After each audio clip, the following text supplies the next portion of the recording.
What is going on, Jet fans? Matt O'Leary back with another video. Today we have more fallout from the New York Jets loss to the San Francisco 49ers.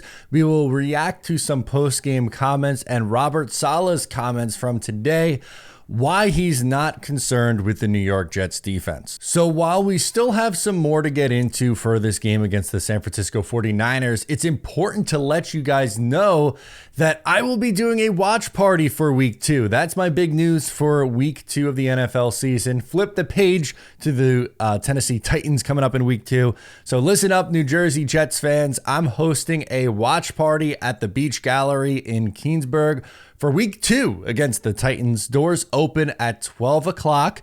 It's free to attend. There's no cover charge. They will have live game audio going throughout the game, a DJ during commercial breaks, drink specials, and so much more. If you RSVP, you're guaranteed to get a spot, so please do so. I'll link the event down below as a pinned comment, but you could also visit tbgnj.com for more info. Really looking forward to it. The owner's a huge Jets fan, so support a local business, new restaurant opening up. I'm excited to be hanging out with Jet fans watching week 2 as hopefully the Jets are getting back in the win column.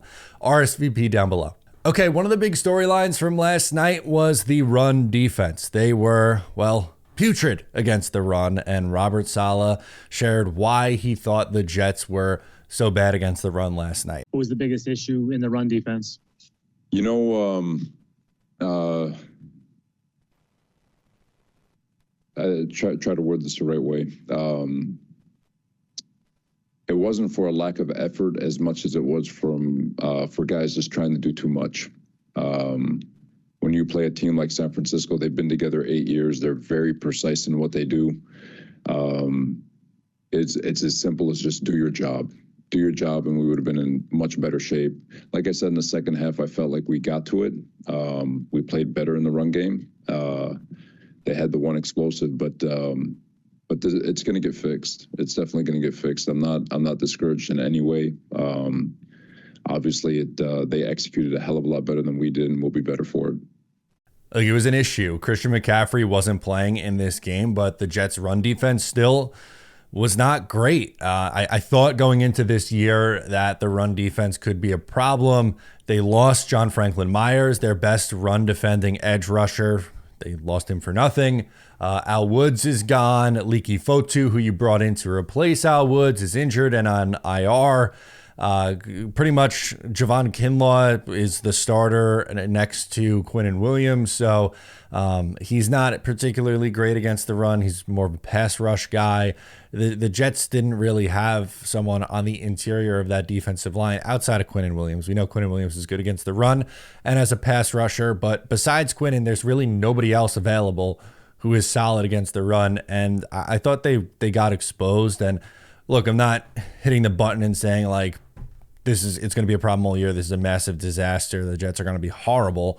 But it was something that, fans worried about a little bit. And just right out of the gate, it didn't look good against a backup running back.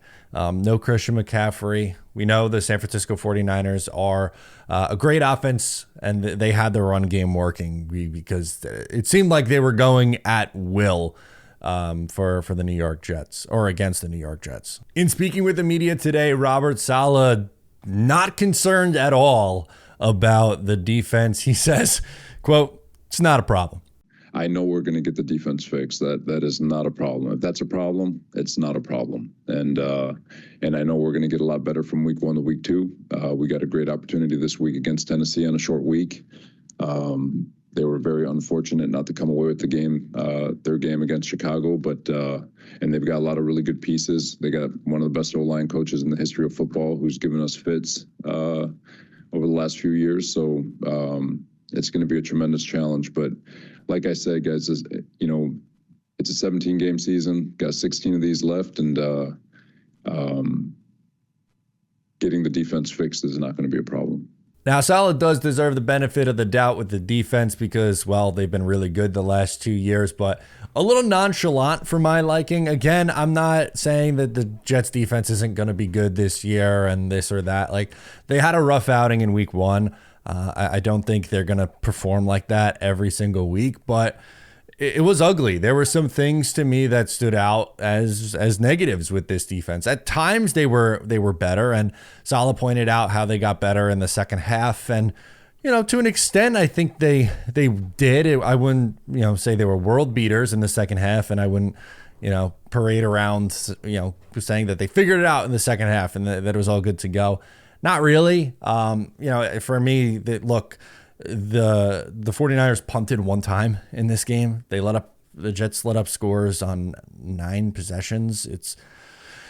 That's a rare showing from this Jets defense. Again, Salah gets a little bit of the benefit of the doubt because of how much he's performed with that side of the football, but the nonchalant answer isn't going to go over well with the fans. Like, just being honest, like that's going to rub a lot of people the wrong way.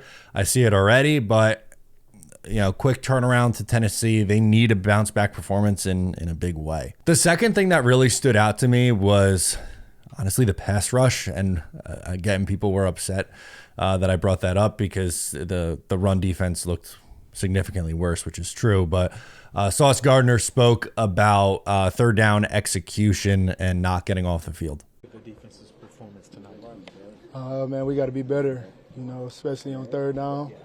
We got them to third down, whether it's third down to short, third down to medium, quite a few times. We just gotta execute. You know what I'm saying? We gotta make sure we get off the field. They missed a pass rusher last night, man. Like, I don't know how you could watch that game and not come away with that as one of the issues with the Jets defense. Again, the run game was horrible. You're not excusing what they did against the run, but they really missed Hassan Reddick. We have the Bill Barnwell tweet where on the first 28 dropbacks for Brock Purdy, he was only pressured 2 times, and I believe the final number ended up being 3 pressures on 31 dropbacks. Like, so many times on third down, especially, Brock Purdy had all day to throw in the pocket. And again, you got to give the 49ers some credit here. They're a team that is always on deep playoff runs. They were in the Super Bowl a year ago. They looked like the better team for most of that game in the Super Bowl. Like, this is a really, really damn good football team, which is why I'm not, like, if the Jets lost 32-19 against some of their other weaker opponents on the schedule, I'd be much more upset today. I'm not giving the Jets a complete pass for how they played yesterday, but I do think that, there's some context to it. So you do have to give the 49ers some credit, but even still, like, if the Jets want to be considered a team that is going to, make some noise come playoff time, I think you gotta perform against some of these teams. And it was just a really slow start, and I guess kind of expected in a way. The Jets didn't play any of their starters in the preseason, and it looked like it. I mean, they came out really slow. There was definitely some rust, but again, it's a quick turnaround to week 2. Then they have a short week in week 3 against New England. They have an opportunity here to change the narrative pretty quickly if they come back and win the next couple of games, but not the best of showings in week 1. A little frustrating, not bailing on anything, but still frustrating nonetheless. As I mentioned, not hitting the panic button. There's some other recent examples of why you shouldn't hit the panic button. For instance, look at Green Bay in the final years with Aaron Rodgers. They absolutely were atrocious in week 1, and then they rattled off like 12, 13 win seasons after that. They got in gear and just took off after that.